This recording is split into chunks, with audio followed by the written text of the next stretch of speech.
L-ilim il-festa tal-Kunċizzjoni 8 ta' Settembru għal faċilità l-kura fit-tul San Vincenz de Paul fisret ġurnata speċjali fejn it-tellet ta' attività Bannobli. Din l-inizjattiva saret l-ewwel darba fl-2015 meta l-MUMN Group Committee bil-kollaborazzjoni ma' tmexxija ta' San Vincenz jappellaw biex jinġabar id-demm mingħand il-ħaddiema u dawk li jżuru lil qrabathom permezz tal-Mobile Blood Donation Unit li jintrama bis-swit ir-residenza. Tkellimna ma' Therese De Celis, Senior Staff Nurse fis-sezzjoni tal-kontroll tal-infezzjonijiet.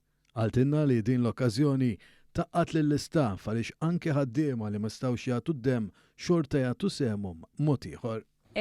Aħna dejjem ħassejna l-bżonn. Kif dejjem jgħid il-bank tad-demm dejjem jagħmel sejħa għal iżjed donaturi. U dinna nagħmluha mit-2015. L-aħħar li għamilniha fi frar ta' 2020 din l-inizjattiva naqdu l-istaff għax kollha jiġu minn kull section mhux nurses biss jew carers jiġu anki mill-istazzjonijiet is-sections kollha tal-maintenance, il-mastru daxxi kollha biħġarhom jinkitbu. Qudiem il-kameras ta' One News Fader Ivan Xikluna li għal xi żmien serva wkoll bħala infermier u anki kappellan f'San Vincenz de Paul stqar magħna r-raġuni li jagħti d-demm b'mod regolari. Li tagħti d-demm huwa dejjem xi ħaġa ġeneruż.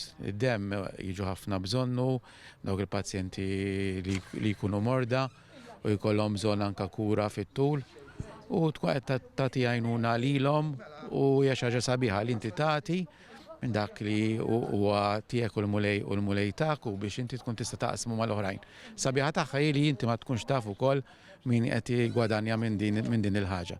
U din hija xi ħaġa sabiħa ħafna. Nħeġġeġ il daw kollha li jistgħu jagħmlu dan l-att ġeneruż biex jagħmluh.